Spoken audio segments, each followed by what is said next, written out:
Hi guys, I hope you're good. I hope you're well. I'm recording this video. It's going to be very short because I'm hoping to get some enlightenment and possibly even some thought-provoking answers about some of the videos that we've seen some people recording. Obviously, majority of people who are criticizing us meeting at the forum are people that have never even supported March in March, which is expected. But I'd really like to know, when you say that March in March has sold out, what exactly have we sold out? So I asked this question on Facebook and I'm yet to receive an answer. But the one answer that I did get, or two, the first person said we sold out on land of black people. And I wanted to know, isn't that what you guys are fighting for, or what we are fighting for? Now, firstly, I'm going to do something that I usually don't do, and I'm going to tag you on this, and I'm going to reply directly to you. And I'm hoping you're going to get this reply, right? If this is a sincere question, I'm going to engage with you, Jacinta, with the utmost respect. I'm having a decent conversation, no insults, I promise, no sarcasm, no condescending tone, nothing. It's purely if you are being genuine with what you've just asked, I'm going to engage with you with the utmost respect. And your followers, I'm not going to call them a cult.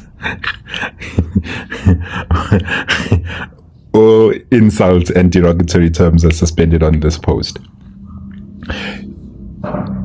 Just to maybe firstly give you the most simplest of answer. How have you sold out? I'm gonna just use an example, a very simple example. So firstly, you just have an idea of what I'm referring to. If you recall, June 29, 2026, right? The day, on the eve of the day, the 30th of June was, I'm not going to say you said it, but yeah, that day, the infamous June 30th day, Upagelu Mthagathi Nongiz met with the president.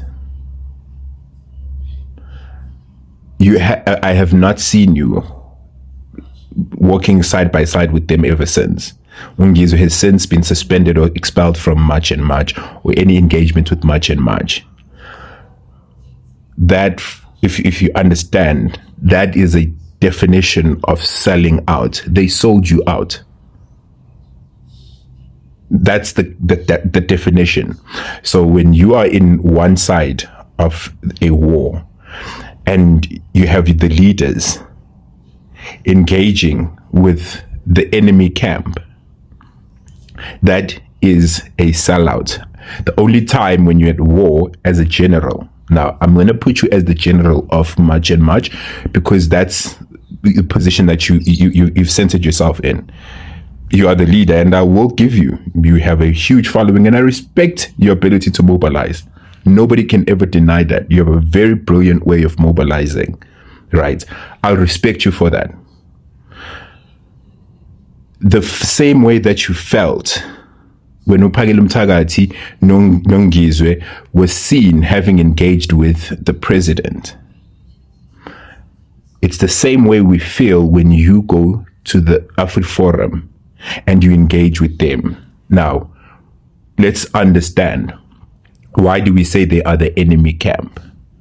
They are the enemy camp, Jacinta, because from 1994, just to give you some historical understanding, 1994, Jacinta, when the current government administration took over the governance of South Africa, what happened was they understood that, and this is historical, you can watch documentaries, you can read, there's a lot of books, they've explained it in saying they understood that we had been colonized for 400 years and subjected to extreme apartheid conditions for 40 years, for the previous 40 years from then.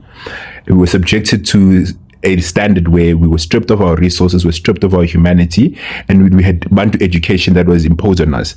Black people were in a very highly disenfranchised position, and we were highly marginalized and ostracized from any economic activity.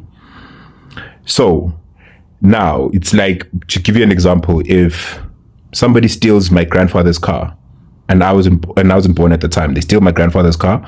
They're neighbors, and they didn't really steal it. They just dispossessed my grandfather, and because they have a gun and there's no police, they use that car. It's my grandfather's car. But now when I get strong enough and I get a weapon and I'm able, now my grandfather's gone. I get a gun and I get a weapon, and let's actually make it more practical. My grandfather's tractor. When I have weapons now to take back, and I have much bigger weapons, and I have people to support me in taking back that. I've never used a tractor before. I can take that tractor and utilize it, but I'm going to break it and I don't know how to fix it. Because that person has had that experience, they know how to fix the tractor. They've personalized it according to their own way. They now know exactly the intricate. I can't even switch it on. A smart person will not just take it and say, I'm not going to use it because I'm going to break it. They'll say, look, I'm going to take it. It's going to belong to me, and we're going to work together. As much as I hate you, we're going to work together to plow the field, because ideally what I want to do, I want to improve my life. Once I have the skills and the ability, I'm going to now take that tractor. I'm going to use it for myself. That's a very oversimplified way of how the ANC went about in 1994. They introduced something called the sunset clause, in saying, we're not going to take everything and strip you, and we're going to chase you out of the country. We're going to give black people time to uplift ourselves. Stay with me. Now, we have been in that transition. Remember, this is a 400-year problem. So we wanted a very stable way of how we can transfer the power. And just like a sun is going to set, their power was not stripped of them and it was just darkness immediately. We had the sunset clause, which allowed time for that transition. We're still in that sunset transition, Jacinta. During this period, AfriForum was formed. AfriForum is now betraying that agreement that was made in the CODESA, in saying, look, we are going to learn and we're going to uplift ourselves. So there's been various initiatives that have been put in place. We've had the RDP program, the ASGISA, the GIA, Umsobomvu, NYDP. All of these were initiatives that the governments were using to try and uplift us. Granted, there's also been corruption. I'm not going to be sarcastic. But by Jacob Zuma, no Tutuzani Zuma, who completely destabilized that plan. AfriForum has been working tirelessly to make sure that we don't reach that full transition. They have worked against the land expropriation without compensation. They are fighting against that. The land expropriation without compensation is one of the things that we are using to try and take back the power. They are suing the government and saying, no, that shouldn't be the case. They are fighting against BEE. They're spreading lies about us. Right, we're imposing 120 odd laws against them to the international community. They're bringing in the United States to South Africa to try and impose their will on us here in South Africa. They've put themselves as the enemy.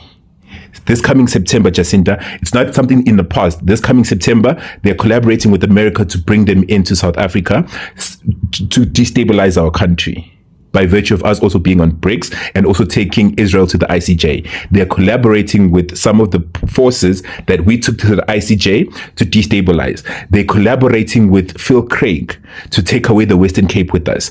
By that virtue, Jacinta, they are the enemy. It's not that we're saying white people are the enemy, generally a blanket approach, them in particular. Now, Jacinta, just like how you were so hurt when Pagilum Tagati Nongizwe went over to the enemy side.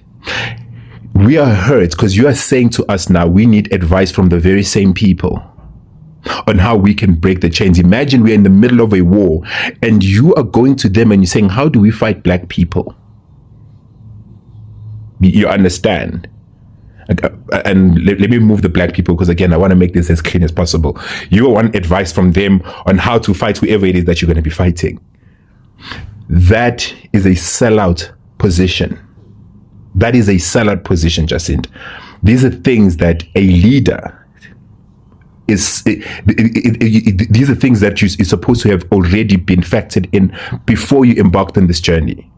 A leader, Jacinta, is a visionary. A visionary is somebody who walks the journey in their mind before it happens.